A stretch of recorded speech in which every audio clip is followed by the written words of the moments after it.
Hi guys, welcome back to my channel. I am Kike, Kikea to be exact. So today I'm going to be starting my university series. So let's start from the beginning. Let me give you some history. So I go to the University of Nottingham. I'm in my second year. So obviously I've experienced the year. I'm now experiencing second year. So within this series, I'm just going to be coming at you with everything that I've experienced. When I was coming to uni, I didn't know anyone. I'd heard of what it was because obviously I have friends in uni, but like I was stepping in there not knowing what Nottingham was like. And I feel like the lack of information is a serious issue for people who are applying, for people who have applied and been accepted. The first video in this series, which is obviously this video, is a room tour of my accommodation in first year. So like I said, I'm in second year. So I guess I should start from the beginning, like if you haven't already applied and you're like deciding what to do, or if you've applied and you're deciding like whether to choose catered or self-catered. So with the University of Nottingham, there's 3 campuses that are part of it. Like in the UK, obviously we have a Malaysia campus and we have a China campus, I think it is. And I study law, so the only campus that I really learn in is University Park campus. I made a list of like stuff that I wanted to stick to when I went to uni. One of my main things on my list was that I didn't want to miss any lectures. I kept seeing so many tweets about how people, they miss lectures and then it's the end of the year and they're teaching themselves the course, and I was like, I really don't want that to be me. So I was like, I need to choose an accommodation that's close to where I'm going to be taught. And then the second consideration was whether I wanted to be in catered or whether I wanted to be in self-catered. So catered is basically like they give you 3 meals a day, I believe it is, and then self-catered is they just give you a kitchen so you feed yourself. I would say that for me, like self-catered was the best decision because first of all, I'm very picky about what I eat. Even what I eat, like I like it to be made in a certain way. I'm still adventurous, but I just like things to be made in a certain way. So I think for people that like, you're going into uni and you don't know whether to choose self-catered or catered, think about the type of person you are. Are you the type of person that's going to volunteer in a lot of societies? Because if you are, then my advice to you, I'm not saying don't definitely do this based on my, like, you know, think about you, but I'm saying society things are going to be at different times, and if it conflicts with your food times, it may mean that you're going to have to end up eating out or like getting like quick food, which obviously is like not what you want to eat if you're paying for food. So for me, yeah, catered wasn't really an option. In Nottingham, I think there's a mix of what people say. Some people completely hate catered food. They say it's tasteless, they say they don't like it, and some people completely love it because it's convenient for them. That's what they know how to do. I'm an advocate for self-catered, so yeah. The closest self-catered to University Park, which is obviously where law is taught, is Broadgate Park. It's literally like, I'm a slow walker in the morning, so it takes me about 10 minutes, but it's so quick. It's a 5-minute walk. So Broadgate Park. Okay, let's talk about Broadgate Park. This is just an honest assessment based on when I was living there. It's literally split. Broadgate Park is huge, it's so huge. And the block that I was living in was a new block, but even though it was a new block, it didn't have a lift.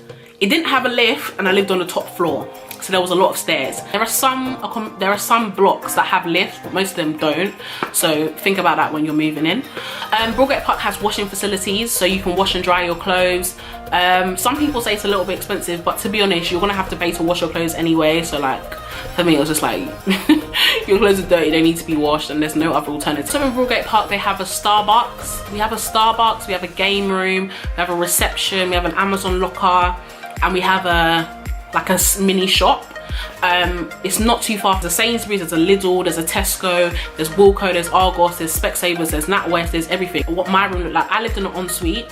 You usually share with about 5 to 6 people. To get in, you have a key card, like a gated community. So to get into Broadgate Park, if you're not using the main entrance, you'll need your key card, which they give you at the beginning, and then you have a key for your door. An overall rating of Broadgate Park, I think Broadgate Park is a great accommodation. The only thing that was hard for me, when I have an issue, I like to like have it sorted out straight away. At Broadgate Park, like if you report something in the weekend, because there's not like managers there and stuff like that, they don't think it's an urgent matter, you won't receive help until Monday. And I experienced that because I had an issue with my room.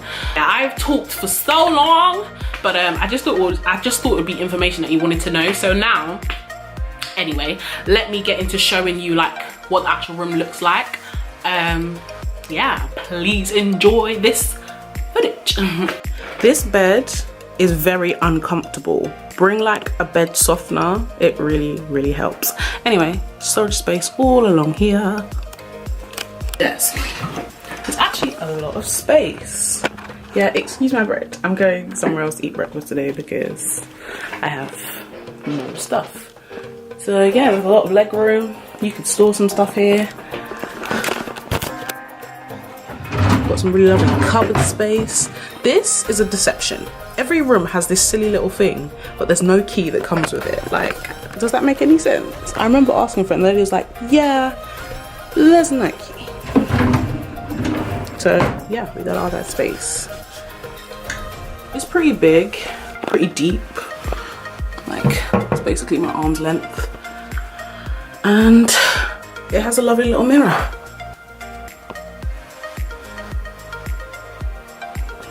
Yeah, there's a window. You can actually sit on this windowsill. Bathroom, ensuite. So it's really self-contained. It's very, very small, but you can fit most of your stuff in here.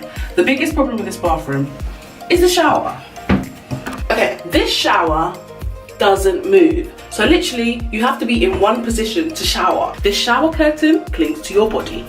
So if you get an ensuite, don't expect to be having nice showers, but I guess it's better than like having shared.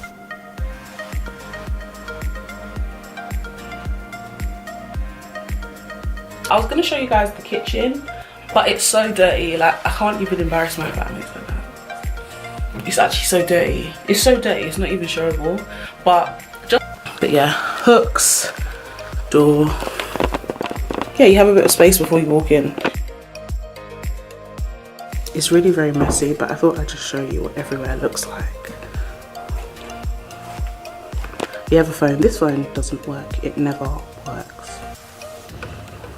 Safety.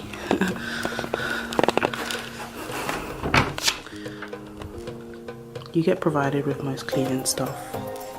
This Hoover smells like sick.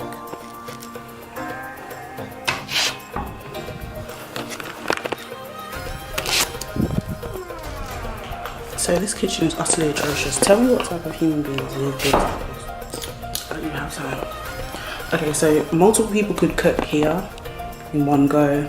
You get toaster in the kettle and a microwave. You don't get that thing on top. This, you don't get that. This somebody just bought.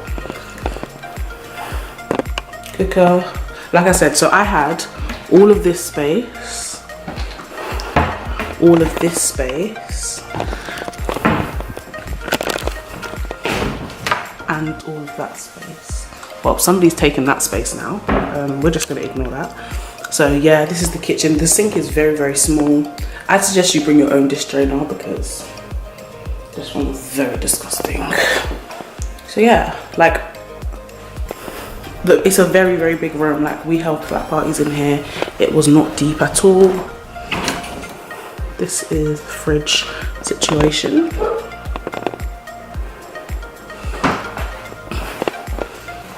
You also get an ironing board and an iron. This was the fridge situation.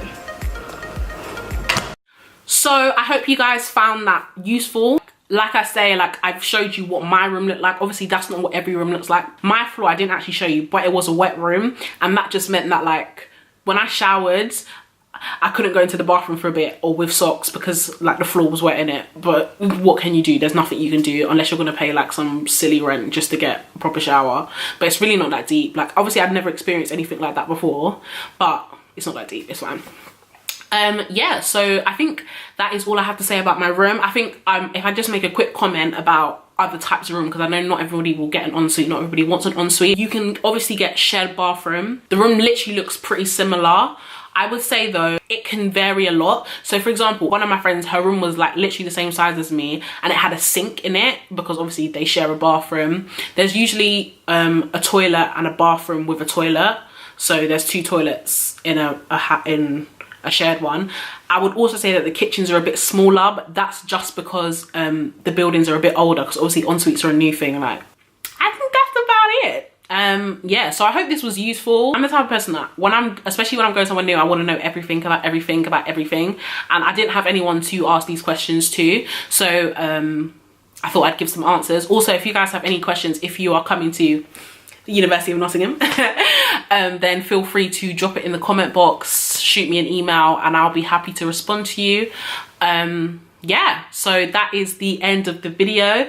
Don't forget to like, subscribe, comment, share, all that good stuff, and I'll see you guys in the next video. See you guys in the next video. Oh, see you guys in the next video. Hey, see you guys in the next video.